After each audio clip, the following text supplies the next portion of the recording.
जय श्री राम दोस्तों। प्रकृति की अद्भुत कहानियों में से ये एक कथा हमें साहस, भक्ति और परम शक्ति के चमत्कारों से परिचित कराती है। एक विशालकाय हाथी जो हर सुबह एक पवित्र सरोवर में स्नान कर भगवान का स्मरण करता था, और एक क्रूर ग्राह जो अपने शिकंजे से उसे मुक्त करने को तैयार नहीं था। जब हाथी ने अपने सभी प्रयास विफल होते देखे तो उसने अपने जीवन का सबसे महत्वपूर्ण सहारा लिया, भगवान विष्णु का सहारा। क्या है ये कहानी? आइए पूरी कहानी को विस्तार से समझते हैं, पूरी कहानी को विस्तार से सुनते हैं। कहानी में आखिर तक बने रहिएगा, बहुत ही रोचक और बहुत ही इंटरेस्टिंग कहानी होने वाली है। क्षीर सागर में एक त्रिकूट नामक प्रसिद्ध और श्रेष्ठ पर्वत था। उसकी ऊंचाई आसमान छूती थी। उसकी लंबाई चौड़ाई भी चारों ओर काफ़ी विस्तृत थी। उसके 3 शिखर थे, पहला सोने का, दूसरा चांदी का और तीसरा लोहे का। इनकी चमक से समुद्र, आकाश और दिशाएं जगमगाती रहती थीं। इनके अलावा उसकी और कोई छोटी छोटी चोटियां भी थीं जो रत्नों और कीमती धातुओं से बनी हुई थीं। सब ओर से समुद्र की लहरें आकर इस पर्वत के निचले भाग से टकराती, जिससे प्रतीत होता कि समुद्र इनके पांव पखार रहा है।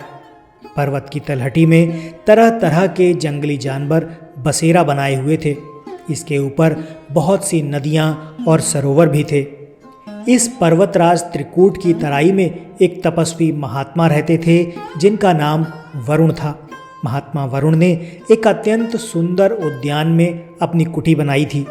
इस उद्यान का नाम ऋतुमान था। इसमें सब ओर अत्यंत ही दिव्य वृक्ष शोभा पा रहे थे जो सदा फूलों से लदे रहते थे। इस उद्यान में एक बड़ा सा सरोवर भी था जिसमें सुनहरे कमल भी खिले रहते तथा विविध जाति के कुमुद, उत्पल, शतदल, कमल अपनी अनूठी छटा बिखराते थे। हंस, चक्रवाक और सारस आदि पक्षी झुंड के झुंड भरे हुए थे। मछली और कछुओं के खिलवाड़ से कमल के फूल हिलते डुलते थे। उससे उसका पराग झड़कर सरोवर जल को अत्यंत सुगंधित कर देता था। कदम्ब, नरकुल, बेंत, बेन आदि वृक्षों से घिरा रहता था। कुंद, कुर्बक, अशोक, सिरस, वन मल्लिका, सोनजूही, नाग, हरसिंगार, मल्लिका शतपत्र, माधवी और मोगरा आदि सुंदर सुंदर पुष्प वृक्षों से प्रत्येक ऋतु में ये महात्मा वरुण का सरोवर शोभायमान रहता था। क्षीर सागर से त्रिकूट पर्वत पर सब कुछ ठीक ठाक चल रहा था। एक बार एक दर्दनाक घटना घट गई। इस पर्वत के घोर जंगल में एक विशाल मतवाला हाथी रहता था। वो कई शक्तिशाली हाथियों का सरदार था। उसके पीछे बड़े बड़े हाथियों के झुंड चलते थे। इस गजराज से उसके महान बल के कारण बड़े से बड़े हिंसक जानवर भी डरते थे। किंतु एक बात यह भी थी कि उसकी कृपा से लंगूर, भैंसें, भेड़िए, हिरण, रीछ, वनेले, कुत्ते, खरगोश आदि छोटे जीव निर्भय होकर घूमा करते थे, क्योंकि उसके रहते कोई भी हिंसक जानवर उस पर आक्रमण करने का साहस नहीं कर सकता था। गजराज मदमस्त था। उसके सिर के पास से टपकते मद का पान करने के लिए भंवरे उसके साथ गूंजते जाते थे। एक दिन बड़े जोर की धूप थी। वो प्यास से व्याकुल हो गया। अपने झुंड के साथ वो उसी सरोवर में उतर पड़ा जो त्रिकूट की तराई में स्थित था। जल उस समय अत्यंत शीतल और अमृत के समान मधुर था। पहले तो उस गजराज ने अपनी सूंड से उठा उठाकर जी भरकर इस अमृत सदृश जल का पान किया। फिर उसमें स्नान करके अपनी थकान मिटाई। इसके पश्चात उसका ध्यान जल क्रीड़ा की ओर गया। वो सूंड से पानी भर भर कर अन्य हाथियों पर फेंकने लगा और दूसरे भी वही करने लगे। मदमस्त गजराज सब कुछ भूलकर जल क्रीड़ा का आनंद उठाता रहा। उसे पता नहीं था कि उस सरोवर में एक बहुत बलवान ग्राह भी रहता है। उस ग्राह ने क्रोधित होकर उस गजराज के पैरों को जोरों से जकड़ लिया और उसे खींचकर सरोवर के अंदर ले जाने लगा।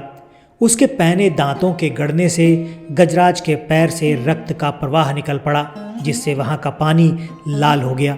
उसके साथ के हाथियों और हथनियों को गजराज की इस स्थिति पर बहुत चिंता हुई। उन्होंने एक साथ मिलकर गजराज को जल से बाहर खींचने का प्रयास किया, किंतु वे इसमें सफल नहीं हो सके। वे घबराकर जोर जोर से चिंघाड़ने लगे। इस पर दूर दूर से आकर हाथियों के कई झुंडों ने गजराज के झुंडों से मिलकर उसे बाहर खींचना चाहा, परंतु यह सम्मिलित प्रयास भी विफल रहा। सभी हाथी शांत होकर अलग हो गए। अब ग्राह और गजराज में घोर युद्ध चलने लगा। दोनों अपने रूप में काफ़ी बलशाली थे और हार मानने वाले नहीं थे। कभी गजराज ग्राह को खींचकर पानी से बाहर लाता तो कभी ग्राह गजराज को खींचकर पानी के अंदर ले जाता, किंतु गजराज का पैर किसी भी तरह ग्राह के मुंह से नहीं छूट रहा था, बल्कि उसके दांत गजराज के पैर में और गड़ते ही जा रहे थे। सरोवर का पानी जैसे पूरी तरह लाल हो गया था। गज और ग्राह के बीच युद्ध कई दिनों तक चलता रहा। अंत में अधिक रक्त बह जाने से गजराज शिथिल पड़ने लगा। उसे लगा कि अब वो ग्राह के हाथों परास्त हो जाएगा। उसको इस समय कोई उपाय नहीं सूझा और अपनी मृत्यु को समीप पाकर उसे भगवान नारायण की याद आई। पूर्व जन्म की निरंतर भगवत आराधना के फलस्वरूप उसे भगवत स्मृति हो आई। उसने निश्चय किया कि मैं कराल काल के भय से चराचर प्राणियों के शरण्य सर्व समर्थ प्रभु की शरण ग्रहण करता हूँ। इस निश्चय के साथ गजेंद्र मन को एकाग्र कर पूर्व जन्म में सीखे श्रेष्ठ स्रोत द्वारा गजेंद्र मोक्ष स्तुति करने लगा। उसने एक कमल का फूल तोड़ा और उसे आसमान की ओर इस तरह उठाया जैसे वो उसे भगवान को अर्पित कर रहा हो। अब तक वो ग्राह द्वारा खींचे जाने से सरोवर के मध्य गहरे जल में चला गया था और उसकी सूंड का मात्र भाग ही ऊपर बचा था, जिसने उसने लाल कमल पुष्प पकड़ रखा था।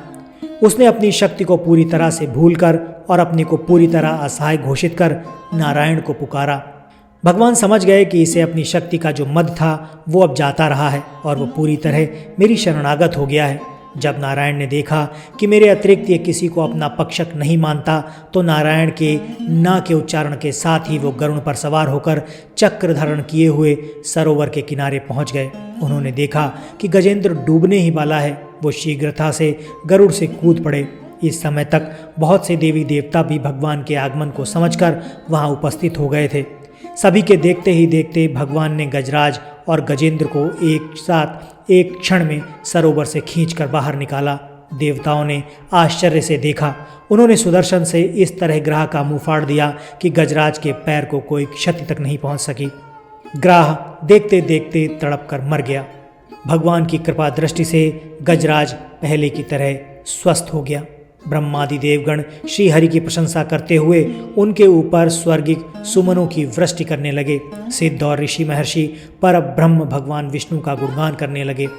ग्राह दिव्य शरीरधारी हो गया। उसने भगवान विष्णु के चरणों में सिर रखकर प्रणाम किया और भगवान विष्णु के गुणों की प्रशंसा करने लगा। भगवान विष्णु के मंगलमय वरद हस्त के स्पर्श से पाप मुक्त होकर अभिशप्त गंधर्व ने प्रभु की परिक्रमा की और उनके त्रैलोक के वंदित चरण कमलों में प्रणाम कर अपने लोक चला गया। भगवान विष्णु ने गजेंद्र का उद्धार कर उसे अपना पार्षद बना लिया। गंधर्व, सिद्ध और देवगण उसकी लीला का गान करने लगे। गजेंद्र की स्तुति से प्रसन्न होकर भगवान विष्णु ने सबके समक्ष कहा, प्यारे गजेंद्र, जो लोग ब्रह्म मुहूर्त में उठकर तुम्हारी की हुई स्तुति से मेरा स्तवन करेंगे, उन्हें मैं मृत्यु के समय निर्मल बुद्धि का दान करूंगा। यह कहकर भगवान विष्णु ने पार्षद रूप में गजेंद्र को साथ लिया और गरुड़ होकर अपने दिव्य धाम को चले गए। गज और ग्राह की कहानी यहीं पर समाप्त होती है, लेकिन गज और ग्राह के अगले जन्म की कहानी पर एक छोटी सी नज़र डालते हैं। गज और ग्राह को अपनी भक्ति और विष्णु के हाथों मुक्ति के चलते बैकुंठ में स्थान मिला। दोनों इस लोक में द्वारपाल हुए, जिनका ही नाम जय और विजय हुआ। आगे सनत कुमारों के श्राप के चलते दोनों हिरण्याक्ष, हिरण्यकश्यप, रावण, कुंभकर्ण और शिशुपाल और दंतवक्र हुए थे। पूर्व जन्म में गज और ग्राह क्या थे, आइए एक नज़र इस पर भी डाल लेते हैं।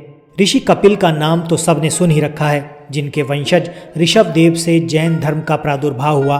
वो कपिल मुनि महर्षि कर्दम के पुत्र थे। कर्दम ऋषि की पत्नी का नाम देवहूति था। उन्हीं के गर्भ से कपिल मुनि जन्मे थे, लेकिन उनकी देवहूति को कर्दम जी से पहले और भी संतानें थीं। उन्हीं कर्दम और देवहूति के कपिल मुनि से दो बड़े पुत्र और थे, जो कि वेदज्ञ थे। एक बार एक राजा के यहाँ यज्ञ संपन्न कर आए दोनों को जब धन मिला तो उसके लिए विवाद हो गया।